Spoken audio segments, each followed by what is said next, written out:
여기 시편 65편은 하나님의 성품 가운데 은혜, 그리고 권능, 섭리, 이 세 가지를 봅니다. 먼저 1절부터 4절까지는 하나님의 은혜를 봅니다. 그리고 5절부터 8절까지는 하나님의 권능을 보고, 그리고 나머지 13절까지는 하나님의 섭리를 보게 됩니다.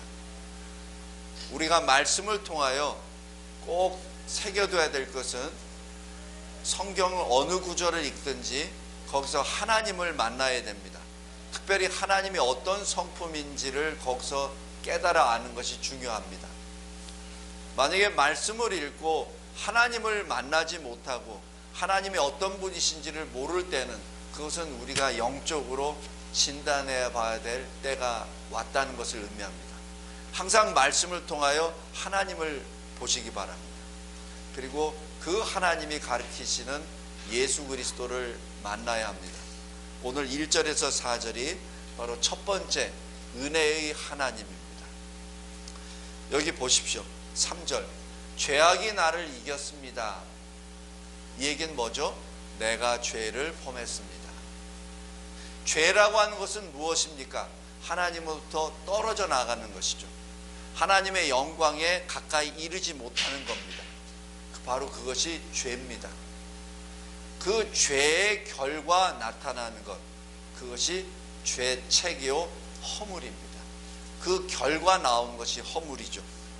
그래서 3절 잘 보면 허물을 주께서 용서해 주실 것입니다 라는 것이죠. 바로 내가 범한 죄로 그 결과 나오는 모든 것까지 하나님이 나를 용서해 주실 것입니다 라는 신앙 고백입니다. 비록 나는 죄에 졌지만 하나님이 나 죄를 이겨주시고 나를 건져주시되 그 죄 자체뿐만 아니라 그 죄의 결과 허물까지도 죄책까지도 다 용서해 주실 것입니다 라는 하나님의 은혜를 집에서 고백합니다. 근데 누구 죄를 용서해 주십니까? 바로 4절입니다. 4절에 주님이 택하시고 주님이 가까이 오게 하신, 바로 저와 여러분입니다. 우리는 우리 스스로 죄를 인식하고 우리 스스로 하나님께 나간 사람들이 아닙니다. 만약에 그렇다면 우리는 그리스도가 필요 없는 존재입니다. 근데 우리는 그렇게 할 수가 없습니다.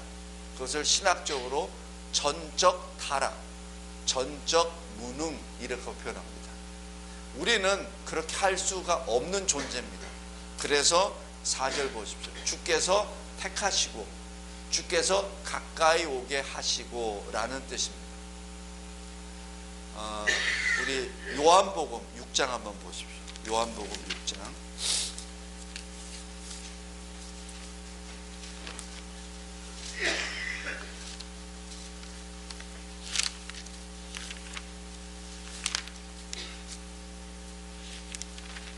요한복음 6장 44절 보십시오. 제가 읽겠습니다. 하나님의 말씀입니다. 나를 보내신 아버지께서 이끌지 아니하시면 아무도 내게 올 수 없으니 오는 그를 내가 마지막 날에 다시 살리리라.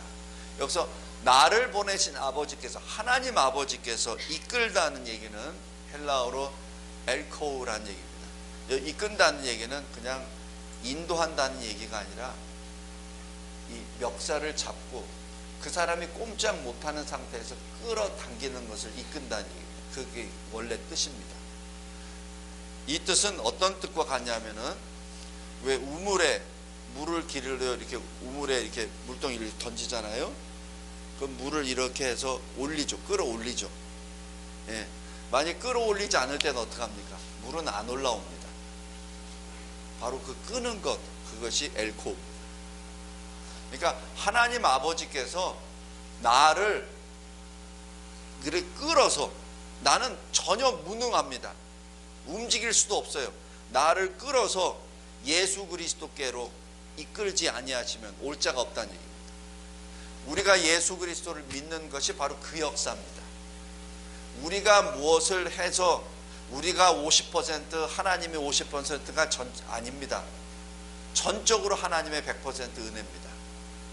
그래서 하나님 아버지께서 나를 예수 그리스도께로 이끌지 아니하시면 올 자가 없다라고 하는 것이 요한복음 6장 44절 말씀입니다. 똑같습니다. 여기 시편 65편 4절에 주께서 택하시고 가까이 오게 하셨습니다 라는 얘기입니다. 하나님께서 나를 택하시고 언제? 창세 이전에 나를 택하시고 나를 가까이 오게, 하나님께로 가까이 오게 하셔서 어떻게 하냐면 주의 뜰에 살게 하셨습니다. 그냥 나를 구원하신 것만 끝나는 것이 아니라 주의 집으로, 주의 집에서 영원토록 살도록. 그게 뭐죠? 천국 시민입니다. 우리가 왜 영생을 가지고 천국 소망을 갖습니까? 그냥 오랫동안 사는 것이 아니에요. 그냥 영원토록 사는 게 아닙니다. 우리를 택하시고 이끌어서 어디로? 하나님께로. 그래서 하나님이 계시는 곳 천국에서 영생을 누리기 때문에 우리가 하나님의 사람이요 천국 시민이 된다는 것을 의미합니다. 그래서 그런 사람들은 복이 있다라고 기록합니다. 다시 말씀드립니다. 성경에서의 복은 우리가 생각하는 돈 잘 벌고 출세 잘하고 그런 복이 아니라 하나님과 함께하는 복입니다. 왜? 우리가 죄로 말미암아 하나님으로부터 떨어져 나가버린 존재였기 때문에 다시 하나님께서 이끌어서 하나님 편으로 인도하신 그 사람을 복 있는 사람이라고 얘기합니다. 마태복음 5장에 나와 있는 사람, 마음이 가난한 자, 심령이 가난한 자는 복이 있나니 라고 얘기하는 것도 왜 마음이 가난한 자가 복이 있냐고요? 마음이 가난해야 하나님의 말씀을 받죠. 마음이 부한 자는 하나님의 말씀을 못 받습니다.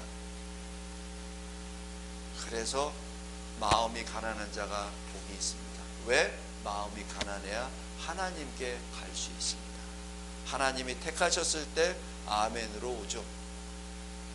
그런데 그 아멘이 터져 나오게 한 것도 내가 아니라 하나님이십니다.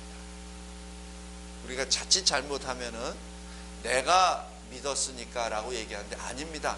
내가 믿는 그 믿음도 하나님이 나에게 먼저 주셨습니다. 그것이 에베소서 2장 8절 하나님 은혜의 선물이라고 합니다. 내가 아멘이라고 토해냅니다. 내 능력이 아니라 하나님께서 나에게 은혜를 주셔서 내 심장이 바뀌어서 아멘이라고 토해내는 것이죠. 그래서 신학적으로 이체 1원인자가 바로 하나님이십니다. 내가 한 것은 제2원인자입니다. 제1원인자는 바로 하나님이십니다. 하나님이 나를 택하셔서 내가 하나님께 나아가는 힘을 얻게 된 것입니다. 그것이 4절의 고백입니다. 그런데 그 사람은 하나님의 뜰에 주의 전에 주의 집으로 가게 됐는데 그곳에서 무엇을 합니까? 하나님의 아름다움, 하나님의 성품, 하나님 자체를 만족하고 거기서 찬양을 합니다. 우리 요한계시록 이 7장에 보면은 하나님의 백성들이 모이죠. 각 나라와 백성과 족속과 언어로부터 각기 다른 수음 없이 많은 사람들이 모입니다. 모여서 무엇을 하죠? 모여서 무엇을 합니까? 하나님께 예배드립니다. 구원은 보좌와 어린 양에게 있도다. 할렐루야. 주의 모든 영광과 찬양과 존귀와 모든 것이 하나님께 있도다. 바로 하나님께 찬양을 드리는 예배를 드립니다. 성도 여러분, 오늘 여기 1절부터 4절까지가 바로 하나님의 은혜입니다 라고 고백합니다. 그 다음에 5절부터 8절까지는 하나님의 권능입니다. 어떤 권능이냐고요? 창조의 권능이 동시에 구원의 권능입니다. 사도행전 2장의 성령 강림 사건 이후에 사람들이 자기도 모르는 단어로, 자기가 모르는 언어로 막 말을 하죠. 그리고 각 나라에서 온 사람들이 자기네 나라 말로 막 알아듣습니다. 유대인들, 예루살렘에 있던 유대인들은 중국에 갔지도 않았습니다. 근데 중국에서 온 사람이 중국말로 알아듣고요. 저쪽 이 아라비아 사막에 있던 사람들이 아라비아 말로 알아듣게 됩니다. 자기는 유대인인데, 예루살렘에 사는 유대인인데 이 아랍 말로 막 얘기합니다. 아프리카 말도 막 합니다. 아프리카에서 온 사람들이 그 말을 듣습니다.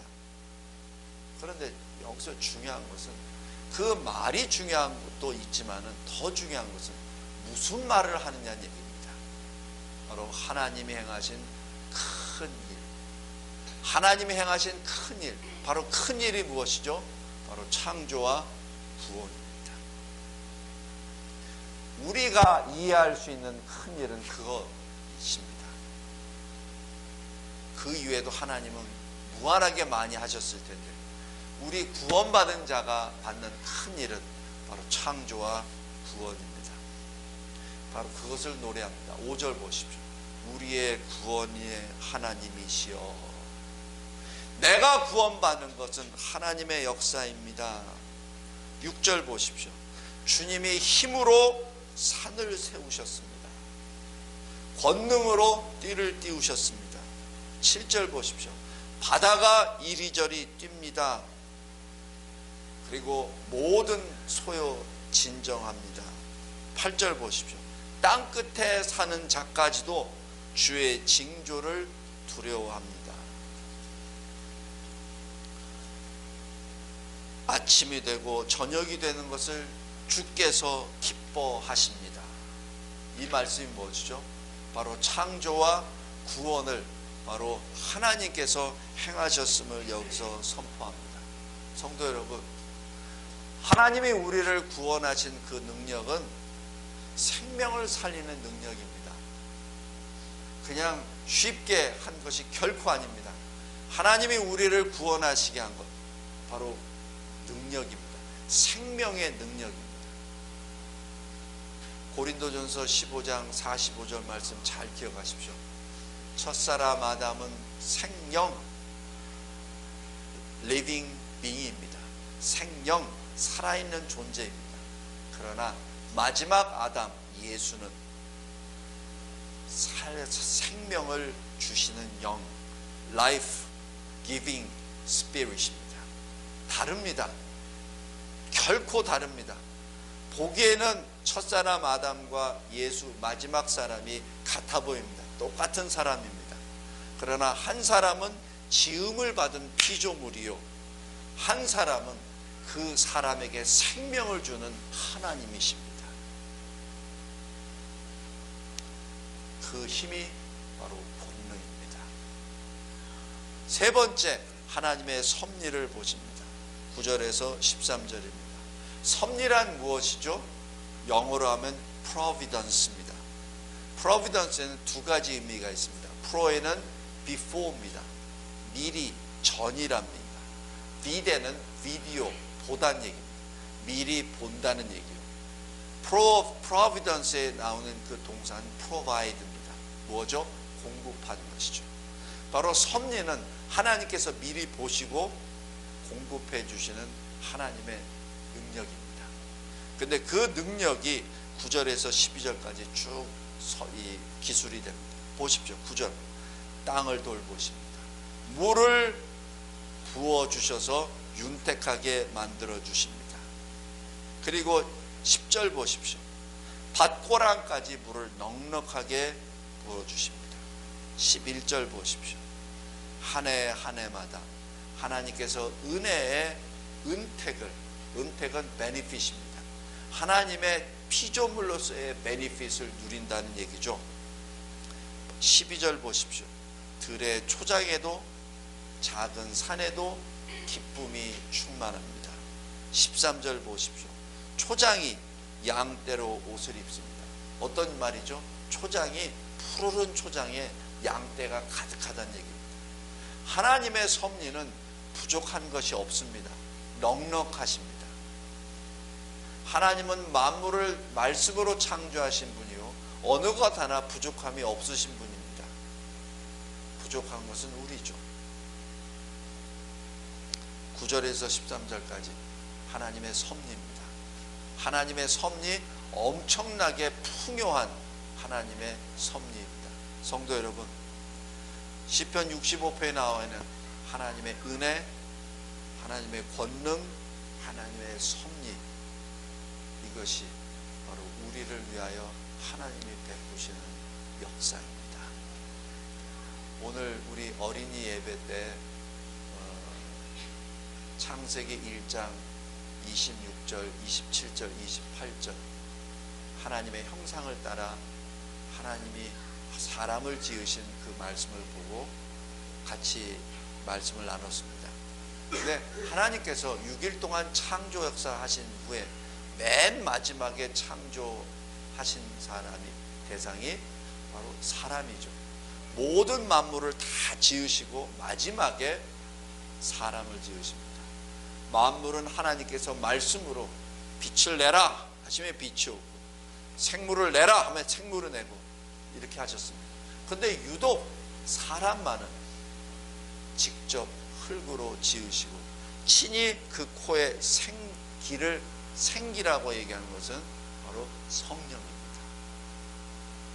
이 히브리 말로 루아흐입니다. 바로 그 생령을 영으로 부어주셔서 생령이 된 것이죠. 특별한 존재입니다. 성도 여러분, 이 창세기 1장 31절에 모든 것을 다 창조하시고 그 날짜마다 하나님께서 말씀하십니다. 보기 좋았더라, 토브, 보기 좋았다, 토브, 이러시 합니다. 그러나 마지막 6째 날에 아담을 다 지으시고 난 다음에 하신 말씀, 토브, 토브, 좋고 좋았다. 하나님이 그렇게 기뻐하시는 존재가 바로 우리 사람입니다. 왜? 왜냐하면 하나님이 우리를 다른 피조물과는 구별하여 하나님을 찬양할 수 있는, 우리에게 지식과 의로움과 거룩함으로 우리를 옷 입혀 주셨기 때문에 그렇습니다. 죄와 허물 가운데 그것을 모두 상실했으나 예수 그리스도로 말미암아, 그를 믿음으로 말미암아 잃어버렸던 하나님의 형상이 회복된 것이죠. 그것이 바로 예수 그리스도의 구속함으로 말미암아 우리가 받은 지혜, 진리, 지식과 의로움과 거룩함입니다. 성경 전체가 그 말씀을 증거하고 우리에게 말씀하십니다. 예수 그리스도 안에서 새 사람을 입으라.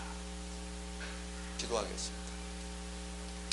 하나님 아버지, 감사하고 감사합니다.